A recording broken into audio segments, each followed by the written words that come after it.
किसी गांव में मक्खन बेचने वाला एक व्यापारी मक्खन लाल रहता था। वह स्वभाव से बहुत कंजूस था, लेकिन जो भी काम करता था बड़ी मेहनत और ईमानदारी से करता था। उसके मक्खन को लेने के लिए लोग दूर दूर से आते थे। एक दिन उसकी दुकान पर उसका जीजा और बहन आए। वे सीधा वृंदावन से आए थे। वे उसके लिए लड्डू गोपाल जी को लेकर आए थे। बोले, इनको घर लेकर जाना और इनकी प्राण प्रतिष्ठा के साथ पूजा करना। मक्खन लाल बहुत ही कंजूस प्रवृत्ति का था। वह सोचने लगा कि अगर घर लेकर जाऊंगा तो मेरी बीवी इस पर सिंगार और पूजा में खूब खर्च करेगी। इसलिए उसने कहा कि मैं इसको दुकान पर ही रखूंगा।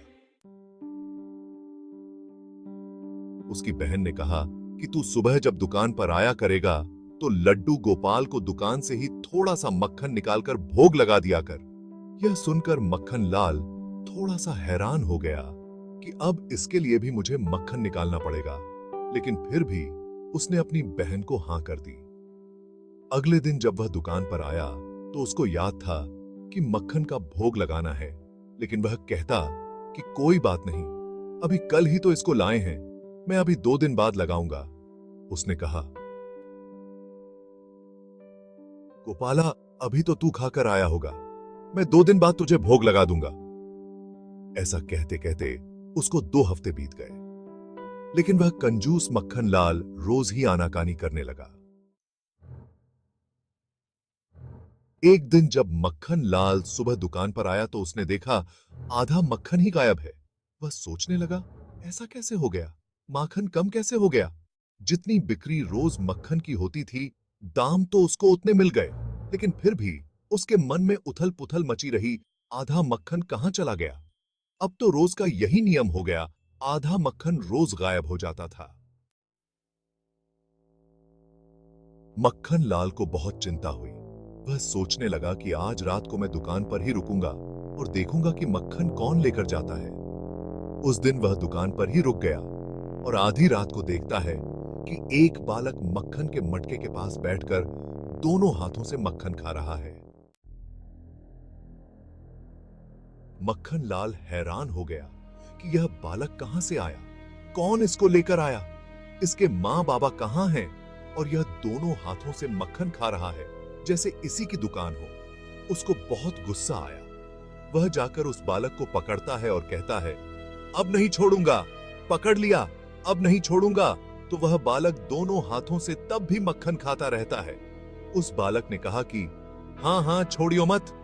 मक्खन लाल सोचता है कि इतना हठी बालक, यह तो डर भी नहीं रहा, जरूर इसके साथ कोई आया हुआ है, मैं उसको देख कर आता हूं। ऐसा कहकर उधर देखने गया और जब वापस आया तो वह बालक गायब हो चुका था। तो मक्खन लाल को बड़ी हैरानी हुई। एकदम से बालक कहां चला गया? मन मसोस कर बैठ गया। अगले दिन उसके घर जीजा और बहन आए हुए थे, तो उसने उनको सारी बात बताई कि मेरी दुकान से आधा मक्खन रोज गायब हो जाता है। उसकी बहन बोली, ऐसा करो, आज अपने जीजा को साथ ले जाओ और देखो कि कौन सा चोर है।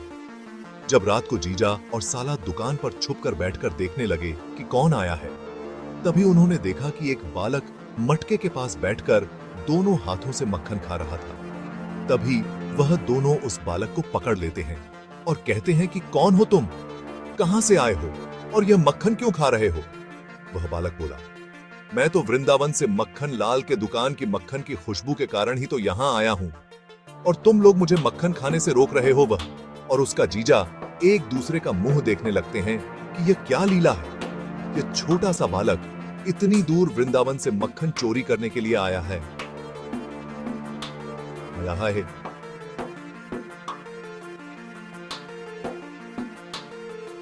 वह पूछते हैं,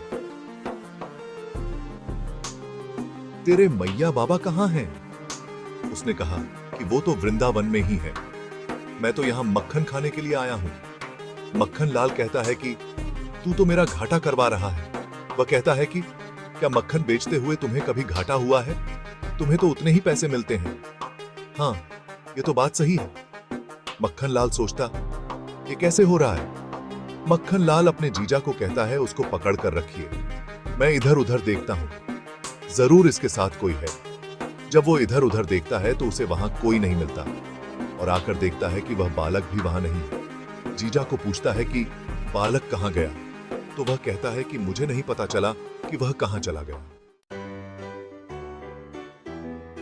तभी उनका ध्यान लड्डू गोपाल के मुख पर पड़ता है, जिनके मुख पर बहुत सारा मक्खन लगा था। वह देखकर हैरान हो जाते हैं कि अरे, यह तो लड्डू गोपाल की लीला है जो आकर यहाँ मक्खन खाते हैं। मक्खन लाल और जीजा धन्य धन्य हो उठते हैं कि लड्डू गोपाल जी ने तो साक्षात हमारे मक्खन का भोग लगा लिया। जीजा ने कहा कि मैंने तो तुम्हें कहा था कि इनको रोज एक कटोरी मक्खन का भोग लगा दिया करो और तूने नहीं लगाया। देखो, वह अपना हिस्सा अपने आप ही ले लेते हैं। मक्खन लाल कहने लगा कि मुझसे गलती हो गई, मैं तो ऐसी इनकी लीला जानता ही नहीं था। अब तो मैं रोज इनको माखन का भोग लगा दिया करूंगा और रोज नियम से इनकी पूजा भी किया करूंगा। ऐसे हैं हमारे लड्डू गोपाल, जो उनको चाहिए वह प्यार से नहीं तो हक से भी ले लेते हैं। मक्खन लाल की ईमानदारी और मेहनत की कमाई थी। चाहे वह कंजूस था, लेकिन उसके मक्खन की खुशबू में मेहनत और ईमानदारी थी। इसलिए गोपाल जी वृंदावन से माखन खाने के लिए मक्खन लाल की दुकान पर खींचे चले आए।